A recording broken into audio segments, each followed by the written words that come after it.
Hello, noble friends. Welcome to Premier Taught Philosophy. I'm Dr. Peter Yong. Last time we discussed the life of Pythagoras, and I'd now like to move on to discuss some of the basic teachings of Pythagoreanism and how those teachings have shaped the development of Greek philosophy. Specifically, in today's video, we'll examine the Pythagorean Doctrine of Metempsychosis, or the Transmigration of the soul. Metempsychosis is the idea that the soul survives the death of the body and eventually comes to inhabit a new one, perhaps again as a human, or perhaps as some other kind of animal. Some of our earliest sources concerning Pythagoras and the Pythagorean tradition attest that he taught such a doctrine.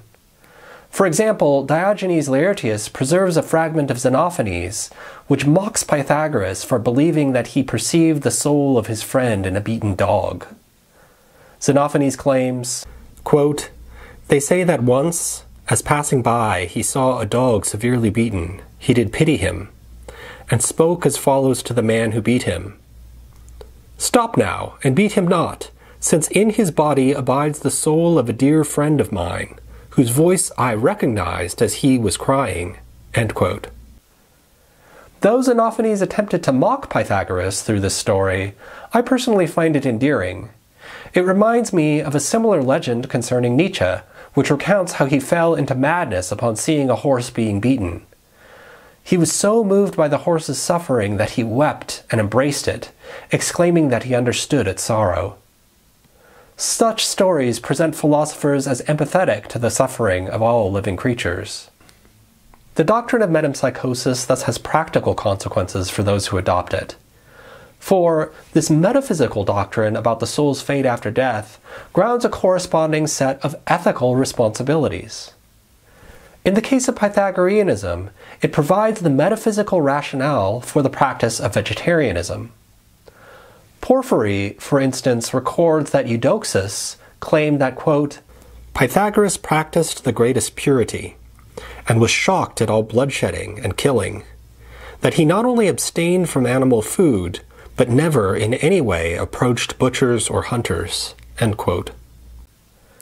And in the poetic tradition, we have the testimony of Ovid, who claims near the conclusion of the Metamorphoses that Pythagoras was the first man, quote, "to denounce the serving of animal flesh at table, the first voice, wise but not believed in, to say, for example, in words like these, 'Human beings, stop desecrating your bodies with impious foodstuffs. There are crops, there are apples weighing down the branches, and ripening grapes on the vines. There are flavorsome herbs, and those that can be rendered mild and gentle over the flames. And you do not lack flowing milk or honey fragrant from the flowering thyme. The earth, prodigal of its wealth, supplies you with gentle sustenance, and offers you food without killing or shedding blood. Flesh satisfies the wild beasts' hunger, though not all of them, since horses, sheep, and cattle live on grasses. But those that are wild and savage, Armenian tigers, raging lions, and wolves and bears enjoy food wet with blood. Oh, how wrong it is for flesh to be made from flesh, for a greedy body to fatten by swallowing another body, for one creature to live by the death of another creature. So, amongst such riches, that earth, the greatest of mothers, yields, you are not happy unless you tear, with cruel teeth, at pitiful wounds, recalling Cyclops' practice, and you cannot satisfy your voracious appetite and your restless hunger unless you destroy other life." End quote. In addition to its practical consequences, the doctrine of metempsychosis also had a powerful theoretical impact, reshaping the Greek view of humanity and its place in the cosmos. Previously, on a Homeric worldview, the soul lived a pitiful existence after death, as a withered shade in the underworld. There was an essential connection between the body and the soul, even after death. If the body, for example, was not properly burned or buried, the soul could not enter the underworld, but was forced to wander the earth. Heroes thus fought battles and undertook great feats to retrieve the bodies of their comrades from enemies who might deny them proper burial.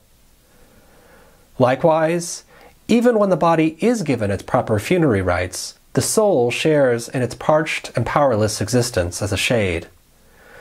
We see this in Homer's depiction of Odysseus' descent to the underworld in the Odyssey, where the great tactician travels to the realm of Hades to consult the ghost of the seer Tiresias.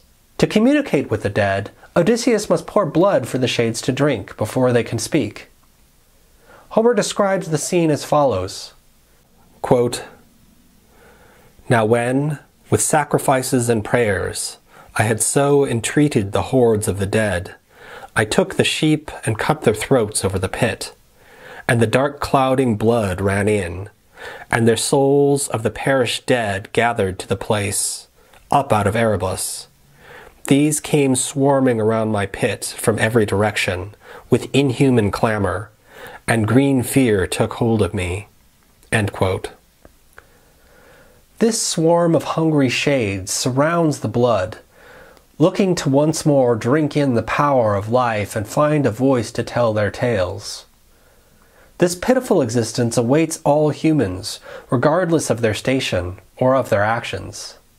Even the great warrior Achilles confesses that he would rather be a slave in the mortal world than leader of the dead. Homer describes this encounter as follows. Odysseus, seeing Achilles, addresses him, quote, "Son of Peleus, far the greatest of the Achaeans. Achilles, no man before has been more blessed than you, nor ever will be. Before, when you were alive, we Argives honored you as we did the gods, and now in this place you have great authority over the dead. Do not grieve, even in death, Achilles." End quote. But to this, Achilles responds, quote, "O shining Odysseus, never try to console me for dying. I would rather follow the plow as thrall to another man, one with no land allotted him and not much to live on, than be a king over all the perished dead." End quote. All men, heroes and cowards, kings and slaves, saints and sinners, meet the same end, and alike take up residence in the same wretched abode. This, for Homer, is what it means to be mortal, one of the dying ones, rather than a god, one of the deathless, whose veins run with ichor rather than blood. Pythagoras' doctrine of metempsychosis upends such a Homeric worldview. For, if the soul not only transcends the body by surviving its death, but also goes on to take up residence in a different one, it allows for the possibility that one's current decisions might have a lasting effect on one's future life. Plato, inspired by this Pythagorean conception of the soul, illustrates such an account in his myth of at the end of the Republic. It is interesting to note how he explicitly contrasts his account with that of Homer, when he observes that, quote, "It isn't, however, a tale of Alcinous that I'll tell you, but that of a brave Pamphylian man, called the son of Arminius, who once died in a war." End quote.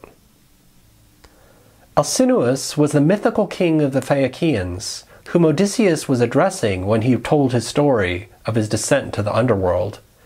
And books 9 through 11 of the Odyssey were traditionally called the Tales of Alcinous. Thus, at the very outset of this tale, Plato lets us know that his myth will stand as a rival to those of Homer. According to Plato's myth, was a soldier who died on the battlefield. His body was collected with the rest of the fallen 10 days later, but it, unlike the other corpses, had not decayed. On the 12th day, when his comrades were going to be performing funerary rites for him, he awoke and declared that he had seen the world beyond death.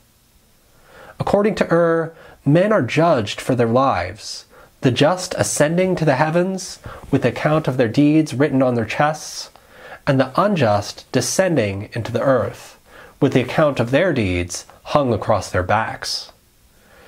In each realm, people receive a tenfold recompense for their earthly conduct, the just rewarded, and the unjust punished.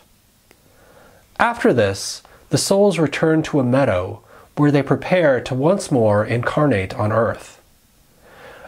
Claims that this process is, for the most part, self-determined. Souls choose the daimon that will guide them and the pattern of the life they will live.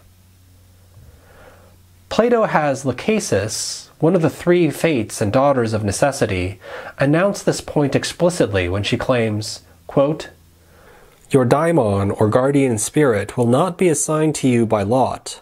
You will choose him. Virtue knows no master. Each will possess it to a greater or less degree, depending on whether he values or disdains it. The responsibility lies with the one who makes the choice. The god has none." End quote. People thus choose the life they will inhabit based on their previous experiences, and what they believe constitutes a good life. For example, the scoffer Thersites chooses the life of a monkey. Agamemnon, remembering his sufferings as a man, chooses the life of an eagle instead. And Odysseus, who previously lived a notable life and suffered for it, instead chose the life of a private individual who did his own work. This myth upends the Homeric vision in two key ways. First, it grounds the idea that people's actions matter in a cosmic sense. Instead of good and bad withering away alike in misery in the underworld, according to Plato's Pythagorean account, a life worthy of happiness will result in happiness, and a life worthy of misery will lead to misery. Second, people are responsible for the choices that they make, and the successful exercise of this responsibility turns on the proper identification of one's true good. For if we can hold fast to an accurate conception of the good of the soul, we will not be deceived at the critical moment when choosing a form of life. We will not be like the soul who, in folly and greed, chose the life of tyranny, only to find upon closer examination that among other evils he was fated to eat his own children as a part of it. Rather, as Socrates notes at the end of the Republic, quote, "We'll believe that the soul is immortal and able to endure every evil and every good, and will always hold to the upward path, practicing justice with reason in every way. That way we'll be friends both to ourselves and to the gods while we remain here on earth and afterwards. Like victors in the games who go around collecting prizes, we'll receive our rewards. Hence, both in this life and on the 1,000-year journey we've described, we'll do well and be happy." End quote.